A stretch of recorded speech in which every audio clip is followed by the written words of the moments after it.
This is Charlie Kirk. A lot of people probably heard of the guy. He was in conversation with this guy right here, Lance Wallnau. They're both Christian nationalists. Now, they kind of lay out their plan for the Republican Party, for lack of a better term, in this video. Just give this a listen for a second. You'll see what I'm talking about. This is from mid-March 2024 when this video came out. By the way, it's in reference... Charlie Kirk, here he's about to talk about the Super Bowl. It's in reference to a religious group running an ad during the Super Bowl to encourage love.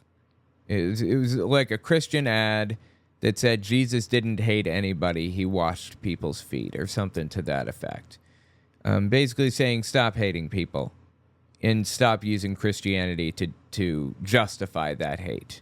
That was a Super Bowl commercial, the premise. And Charlie Kirk was just pissed off by that, okay? And so was Lance Wallnau, both Christian nationalists. Imagine if you were given $14 million to tell the world about Jesus. That's what the Super Bowl ad cost. I want to be positive. Let's just paint an alternative. What would you have done in a 1-minute Super Bowl ad in front of 100 million people? I'm happy with what happened with the Christian ad for the Super Bowl. They made it clear that Jesus didn't hate anybody for anything. But what's Lance Wallnau's solution as a Christian nationalist? Billy Graham had his biggest and greatest impact by warning America that nuclear holocaust was possible with Russia and atheistic communism would take America. He put the fear of God in people and said, and what will happen to you if America goes down? Is your soul right with God? I mean, boom, people came by the millions. And people forget it was fear that motivated them to repentance. Oh, so you would scare the shit out of people. I see. That seems to be what it's all about. That seems to be the plan, as far as I can tell, right? Well, let's look at a couple of examples of what the fear tactics that they're using here. By the way, there's something called the 10 Stages to Genocide that I kind of want to compare this to. If you've never seen it before, I think I did a video on it a while back.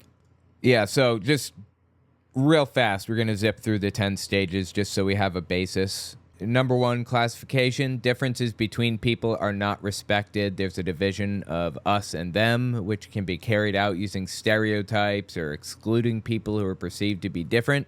Does that sound familiar? Number 2, symbolization. This is a visual manifestation of hatred. Jews in Nazi Europe were forced to wear yellow stars to show that they were different. By the way, the Holocaust is not the only genocide that's happened. It's not even the most recent. The Rwandan genocide happened in 93, maybe, or something. There have been others. And, all of these steps hold true for all of it. Discrimination. The dominant group denies civil rights or even citizenship to identified groups. The 1935 Nuremberg laws stripped Jews of their German citizenship, made it illegal for them to do many jobs or to marry German non-Jews. Number 4, dehumanization. I mean, this is heavily focused on the Holocaust, but again, there were other genocides. Dehumanization, those perceived as different or treated with no form of human right or personal dignity. During the genocide against the Tutsi in Rwanda, here you go, mention of Tutsis. Tutsis were referred to as cockroaches. The Nazis referred to Jews as vermin. Donald Trump has also referred to his political enemies as vermin and claimed that immigrants are, quote-unquote, poisoning the blood of America. By the way, direct quote from Hitler. I'm just putting it out there.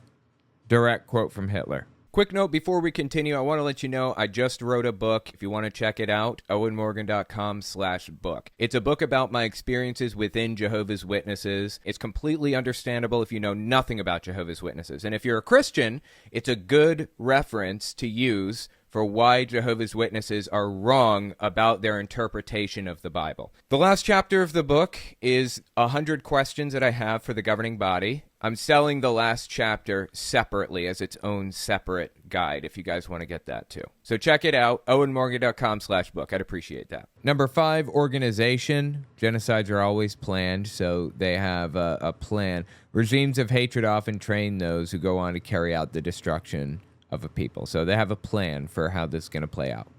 Number 6, polarization. Propaganda begins to spread by hate groups. Nazis used the newspaper Der Stürmer to spread and incite messages of hate about Jewish people. Number 7, preparation. Perpetrators plan the genocide. They often use euphemisms such as Nazis' phrase, the final solution, to cloak their intentions. They create fear of the victim group, building up armies and weapons. Number 8, persecution. Victims are identified because of their ethnicity or religion or whatever, billion different things that they could be identified and persecuted over. And death lists are drawn up. People are sometimes segregated into ghettos, deported, or starved, and property is often expropriated. Genocidal massacres begin. 9, extermination. The hate group murders their identified victims in a deliberate and systematic campaign of violence. Millions of lives have been destroyed or changed beyond recognition through genocide. I would go as far as say at least hundreds of millions. I would say hundreds of millions of lives minimum have been affected. Not necessarily ended through genocide, but, you know, someone has lost somebody because of this thing. Hell, I might even go to 1 billion. I don't know. I have to think about it. And then the final stage, denial. The perpetrators or later generations deny the existence of any crime. I just wanted you guys to be like familiarized with them real quick in case you didn't see my video on it or whatever. Just so you have an idea of it. And just keep a lookout for any of the signs, the stages or whatever. So he says he wants to scare the holy bejesus out of everybody, right? Lance Wallnau did. Listen to this clip. This is Eric Metaxas. If you don't know him, your grandpa probably does. He's a very famous radio host. I think he does his radio show every day from the Empire State Building. He's talking to a woman about Biden. Now, tell me if you recognize any speech that sounds like genocidal language in what he says, okay? I'm sorry that we have to talk about the State of the Union. Yeah, Joe Biden had done the State of the Union not too long ago when this clip came out, and he did a good job with it. The satanic speech given by the, I don't know, what's a generous term I can use? Satanic speech. Puppet of the devil, Joe Biden. You know, we have to joke around because it's so dark, and it is undeniably dark. It's just undeniable. There's no other word. This man is wicked. Yes. There's an absolutely horrifying malevolence. And so, yeah, people dismiss him as doddering Joe. He's not that bright, whatever. Well, right. You know, it's kind of like saying a Gila monster or a cobra is stupid. Yeah, they're stupid and very, very, very dangerous. They can kill you. And that. I mean, is any of this sounding familiar at all?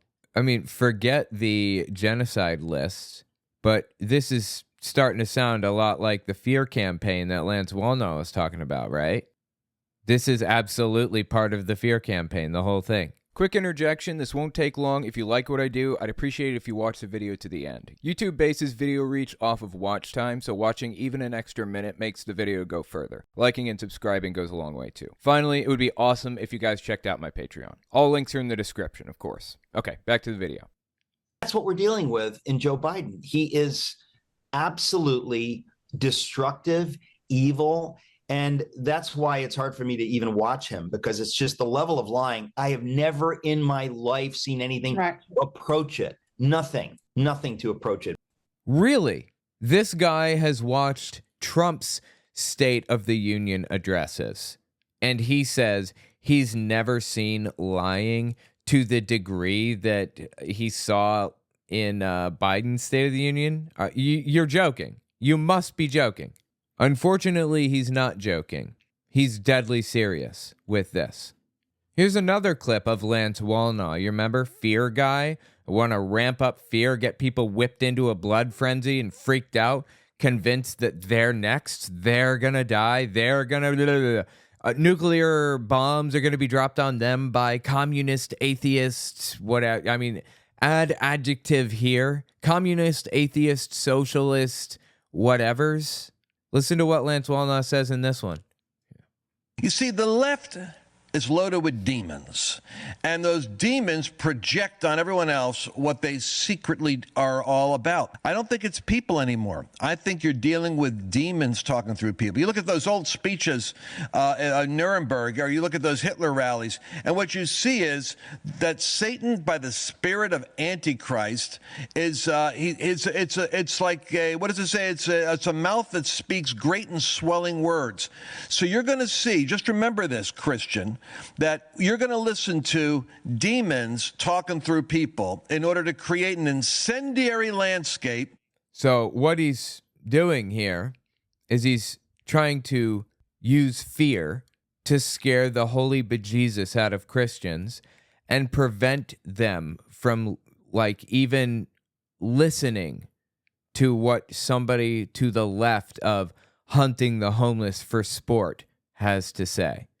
Instantaneously, if you're Christian, you shouldn't be listening to what someone on the left is saying. Only listen to Lance Wallnau or Charlie Kirk or, anybody else. Like, even the people on the right who like to quote Nazi propaganda. Charlie Kirk does that. He quotes Nazi propaganda too. Eric Metaxas, dude that we addressed earlier. I mean, this is all part of the fear campaign, by the way. Like I laid out earlier, the stages of a genocide, like, this is all part of the deal, part of the package.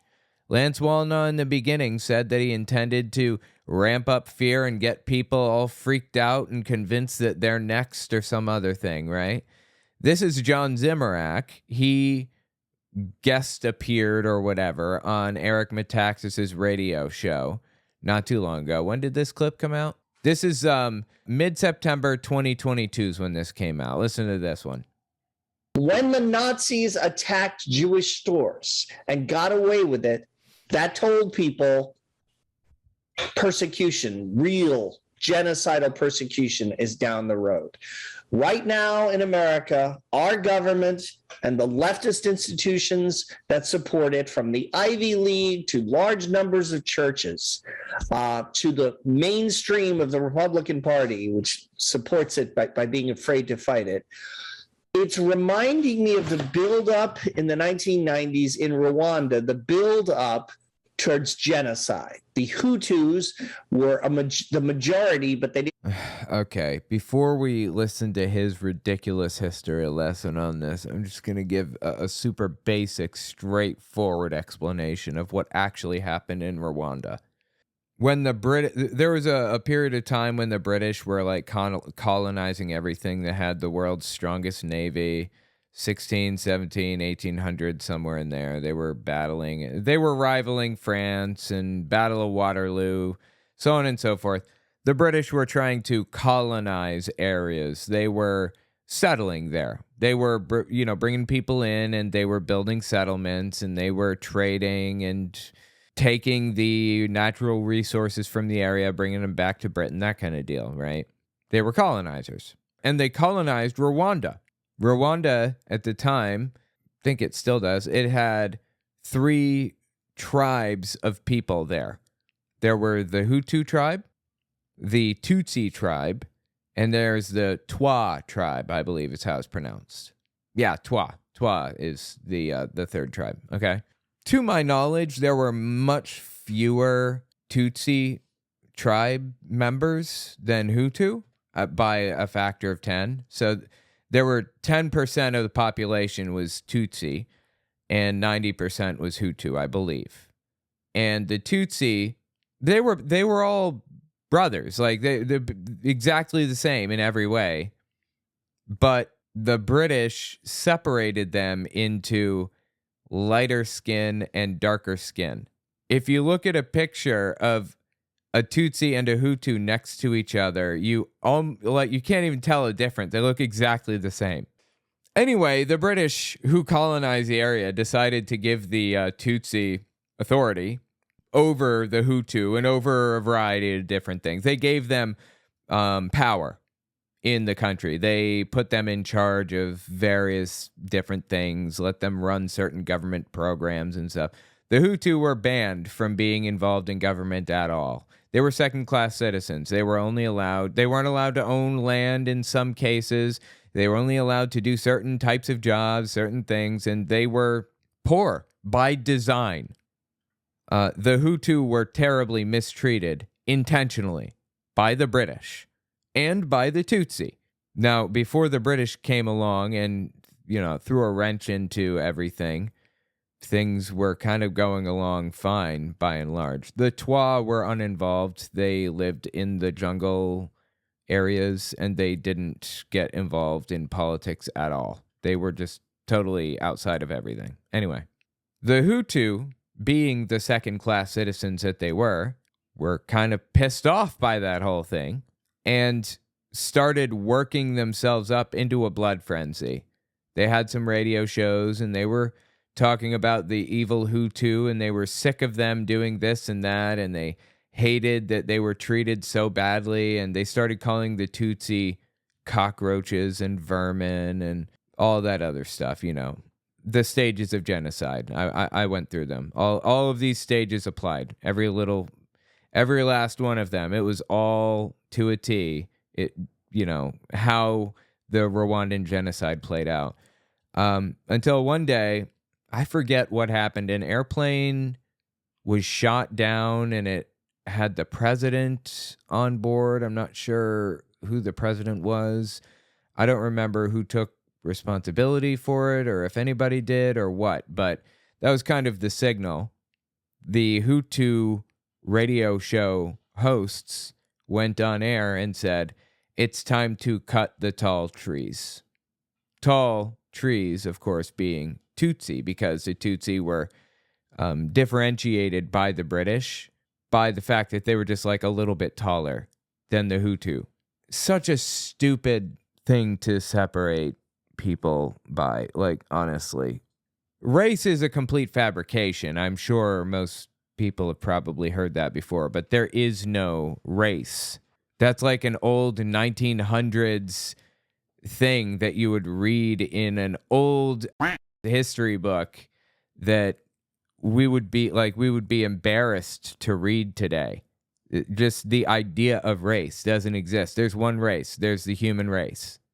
There are ethnicities and there are countries of origin and there are different levels of melanin, but we're all humans. There's no race.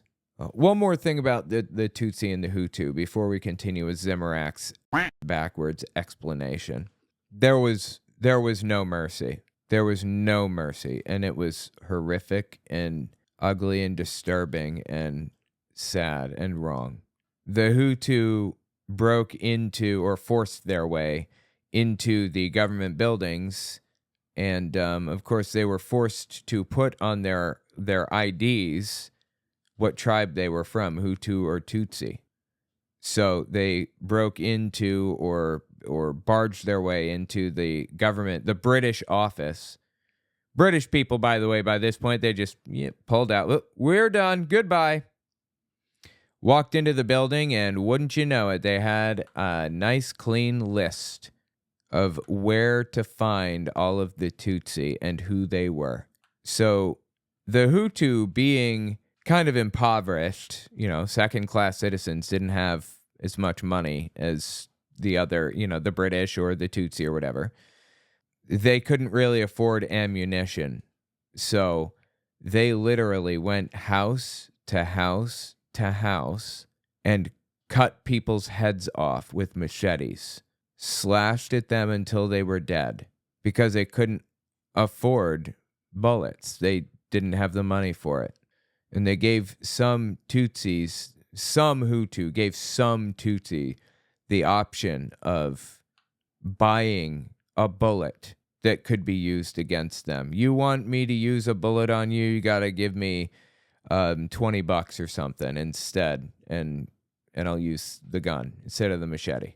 there was a church nearby in one case where a Hutu priest was, shuttling Tutsi into the church and putting them under the floorboards and everything, trying to hide them and just earning their trust and doing everything he could to help.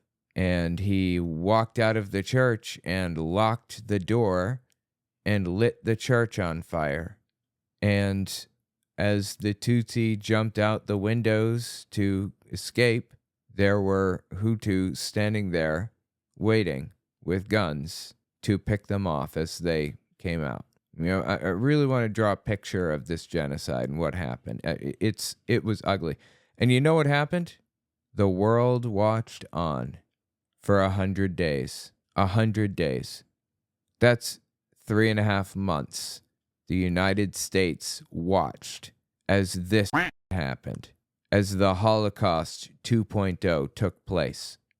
Tutsi eventually, some from the Tutsi tribe eventually finally kind of escaped the country and formed into a militia and got weapons and swept their way through Rwanda. Interestingly, they were called Rwandan Patriots Front. Today we have a right-wing extremist group called Patriots Front who produces right-wing extremist propaganda about, loving America and hating leftists or whatever. I mean, it's all history repeats.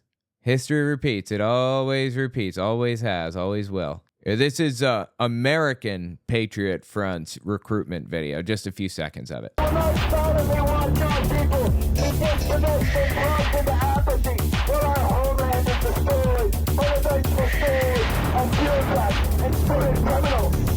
We won't allow our country to be destroyed by bureaucrats and suited criminals. I mean, that's something that pretty much everybody can agree with, right? Unfortunately, it takes like this much digging to find out that these people are literal Nazis, like actual real Nazis that love Hitler and everything.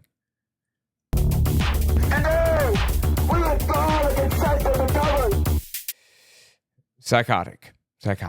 Anyway, back to the Tutsi and the Hutu.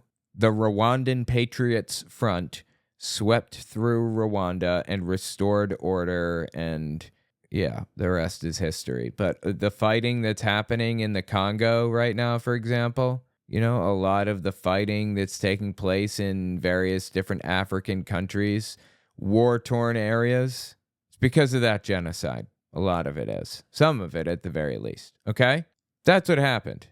Now, let's listen to this guy tell us about the Rwandan genocide like he was there. I'm dumber than a box of rocks in a lot of areas. I know, Greg. Just calm down. Don't jump the gun, Greg. Let's just listen to what he has to say first. Up towards genocide. The Hutus were the majority, but they weren't as wealthy or successful as the minority Tutsis. Tutsis. I thought that was a movie, not a tribe. Tutsi. Tutsi. Aside from that, not as wealthy or successful? Okay, the Hutu weren't as successful as the Tutsi because they were second-class citizens. I just want to be clear about this. I have no dog in this fight. I don't want anybody to die. Straight up, nobody. I don't want the Tutsi to die. I don't want the Hutu to die. I don't want the Twa to die. And honestly, truthfully, to be perfectly frank, I don't even want the British guys that saw that coming and said, okay, goodbye, and decided to get on their little ship and float their little way back to Britain. I don't even want them to die. I don't want anyone dead. Anyway, so this guy talking about the Tutsis and how the Hutu were not as successful as them. What just a fucked up thing to say, right? But okay, I'm not going to bother. I've said it once, I'll say it again. I'm dumber than a box of rocks in a lot of areas. Thank you, Greg. I appreciate it. Let's keep listening. majority, but they weren't as wealthy or successful as the minority Tutsis. So they resented them. They wanted their stuff. They wanted their power. They wanted their money. And they started demonizing the Tutsis, calling them cockroaches. Does he think that's what it was about? So just to kind of draw a parallel here, he's kind of drawing a parallel between the Hutu and the Tutsi in Rwanda to America. Like, what would the parallel be? It has less, like, way less generational wealth compared to the white community. None, pretty much. Nearly none. So, in an American sense, I guess you could say that this guy is saying 90% of America, immigrants and anybody, black people, anyone who is impoverished, they just want the things that Jeff Bezos has selfishly and for no reason at all. And that's why they want to commit a genocide against, billionaires, because they just want their things. That's kind of the parallel that he's drawing here, okay? It's clear to me that he lost the plot, doesn't understand the first thing about why the Rwandan genocide happened. But okay, let's continue. They started demonizing the Tutsis, calling them cockroaches on radio shows. That's true. News hosts would refer to Tutsi cockroaches.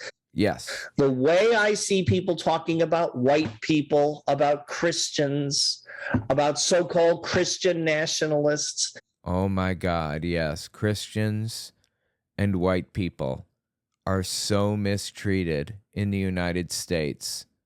They are so oppressed, just like the Tutsi who were killed, who were, a genocide was committed against the Tutsi in Rwanda in the early 90s.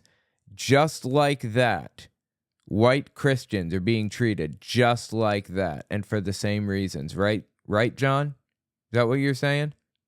They talk about us the same way. Okay, John, I want to interrupt. I wrote an article, folks. I think it was back in April or May. It was published. Anyway, he's just advertising his stuff. The point is, they ramp up the fear campaign as much as they possibly can. They want you, well, not you, but they want, like, Christian extremists. Really, they just want Christians, any Christians that they can possibly get, to be whipped into a blood frenzy and ready to do whatever. Ready to go house to house with a machete if that's what it takes to protect themselves. Just disgusting, dude. Disgusting. If you remember, at the very beginning of this, Lance Wallnau, Christian nationalist, was asked, what would you do with the money, with $14 million, if you had the opportunity to do a Super Bowl ad? Billy Graham had his biggest and greatest impact by warning America that nuclear holocaust was possible with Russia and atheistic communism would take America. He put the fear of God in people and said, and what will happen to you if America goes down? Is your soul right with God? I mean, boom, people came by the millions. And people forget it was fear that motivated them to repentance. That's the plan. That's been the plan all along. Scare the shit out of everybody you possibly can. Convince them that they're a victim of anything, whatever it takes. In this case, John Zimmerak and Eric Metaxas are trying to convince white Christians, that's who they named specifically, white Christians. They're trying to convince them that they are the victims in this whole equation, and it's leading to a genocide of white Christians. Whatever they can do to whip people into a blood frenzy. Now listen to this one. Again, John Zimmerak on Eric Metaxas, kind of laying it out for us. You remember the 10 stages of genocide, right? Keeping those in mind this whole time? Dehumanization, number 4. Those perceived as different are treated with no form of human rights or personal dignity. During the genocide against the Tutsi in Rwanda, Tutsis were referred to as cockroaches. The Nazis referred to Jews as vermin, right? Now listen to John Zimmerak again on Eric Metaxas' show. This time it's mid-August 2022. The last one was mid-September 2022. This is spiritual warfare. And we are now in the Normandy landing of spiritual warfare. The Democratic Party is possessed by preternatural evil. It is not a human institution anymore. It is an instrument of wicked spirits. This is demonic. Our enemies are demonic. There's no turning the other cheek. There's no literally, you can't follow Jesus' command, is what you're telling me? Jesus told you to turn the other cheek, and you're saying, I can't. What is this guy thinking? I'll tell you what I would be thinking in his position, just hypothetically speaking. Say, I'm a white Christian, and let's say, for the sake of argument, there really is there's a genocide brewing against me or whatever. There's no turning the other cheek. Well, guess what? Jesus told me to turn the other cheek. That was one of his commands. So you know what I'd do? I'd turn the other cheek. And if I'm genocided, I'm genocided. The genociders will be sent to hell, and I'll be sent to heaven to live happily forever. Right? You have nothing to worry about if you're on Jesus' side. This guy's literally saying, Jesus, who gives a shit about what he was saying? We can't do what Jesus was saying. It was a pipe dream. Jesus he thought that you could do this. You can't. God himself was not aware of what would happen in the future, apparently. So when he said, turn the other cheek, he was just wrong. And I'm not going to do that. Okay. Well, let's see if this guy goes to heaven or hell. Enemies are demonic. There's no turning the other cheek. There's no being winsome. There's no compromise possible with these people. And I want to be... There's no compromise possible with these people. In all seriousness, what John Zimmerak is doing right now and what he did in the previous video that we watched a minute ago, that is actually the lead up to a genocide. Like, actually the lead up. And who's the genocide against? Anybody to the left of hunting the homeless for sport. Black people, immigrants, Democrats, people on the left, anybody that's pro-Palestine, anybody that's pro-abortion or anti-gun or whatever. Those people that I listed, they're the first ones to go. They're on his list. As he cries persecution, he is literally whipping people into a blood frenzy to a degree that they might be willing to actually carry out what he's describing. No being winsome. There's no compromise possible with these people. And I want to be clear, just theologically, because in the past, if you don't clarify these things, people misinterpret them. Well, folks, we're not saying that these people are demons. We're saying that they're being... Well, no, that's literally exactly what Eric Metaxas said, actually, earlier in another video, right? They're being used by demons, and we need to understand that at the heart of all this, this is a spiritual battle. There's no other way to make sense of it. If you're solving for X, if you know how to do algebra, you solve for X, you don't even need to believe in God. Well, what if some Christians don't know how to do algebra? I'm dumber than a box of rocks in a lot of areas. Facebook just makes people think I'm smart. Okay, don't discriminate against Christians if they're not capable of doing algebra. I've lived for the Lord my whole life, and I was dumb as a box of rocks and didn't know it. No, I'm kidding. So he's saying, if you know basic algebra, solve for X. You don't need to believe in God. This will make you believe in God, okay? Go on. Is a spiritual battle. There's no other way to make sense of it. If you're solving for X, if you know how to do algebra, you solve for X, you don't even need to believe in God. This will make you believe in God. This will make you understand. When you look at this, you say, there is no other possible explanation. If I connect all the dots, it doesn't make any sense. Greed, politics, nothing could account for what we're seeing except something genuinely spiritually dark and wicked. I don't even understand what he's going on about right now. I mean, he was trying to straighten things out theologically, so it was a theological distinction. He was not disagreeing with what John Zimmerak said. fundamentally, he does agree with Zimrak here. He's saying, yes, they are, a demonic entity. Yes, they are. There is no turning the other cheek. It's time to get violent, effectively, right? That's the result of a fear campaign, the likes of which Lance Wallnau wants to enact. What will happen to you if America goes down? Is your soul right with God? I mean, boom, people came by the millions, and people forget it was fear that motivated them to repentance. Insane. Absolutely insane, dude. For the record, I don't want you to, feel down about this stuff. I'm showing you the craziest of the crazy. Most people, the vast majority of people in the United States are not like this. I'm showing you Lance Wallnau, one of the most extreme people there is. I'm showing you John Zimrak, somebody who's literally trying to commit genocide. Most people aren't doing that. So I don't want you to feel down like, oh, this is hopeless. Oh, people are planning this thing or that thing. I don't want you to feel that way. At the end of the day, these people do have a movement, and there are some of them, and we need to be aware of them, for sure. But their position, ultimately, as conservatives, is to maintain a traditionalist lifestyle, maintain traditional values, right? That's a losing position. They're going to lose. Society progresses. Society changes. Always has, always will. These people will lose, and they know that, and they're fighting it and screaming and crying about it and doing everything they can to stop it.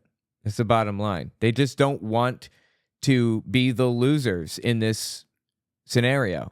Unfortunately, they are. Well, unfortunately for them. So I don't want you to feel too down about what we're talking about tonight. These people are the losers. As Arnold Schwarzenegger said, they're the losers. Don't be a loser. And also, don't worry about the losers. Okay? Some of the stuff I talk about really freaks people out. I don't want you to walk away from this freaked out. I don't want you to walk away from this wringing your hands, worried that these people might take control of this or that or whatever. Don't worry about it. We've got people working on these types of problems to stop stuff like this. When I say we, I mean anybody on the media arm of the atheist movement or even the secularist movement, talking YouTubers or independent media of any sort. Hell, even, CNN to some degree, MSNBC, the media arm is working against this type of thing. And on the ground, we have organizations that are fighting. We have organizations that are helping people run for office and stuff, We have American Atheists. We have FFRF. We have a whole bunch of groups. The ACLU and a whole bunch of others. It might feel hopeless. It might feel like we're losing. But it's kind of like the death throes of a dying organization. They're doing everything that they can to take control because they know that their ideas are unpopular. So don't walk away from this video feeling down. There's no reason for it. Just recognize that these people are complete nutcases and would commit genocide if given the opportunity. Keep that in the back of your head. And tell me what you think about it in the comments.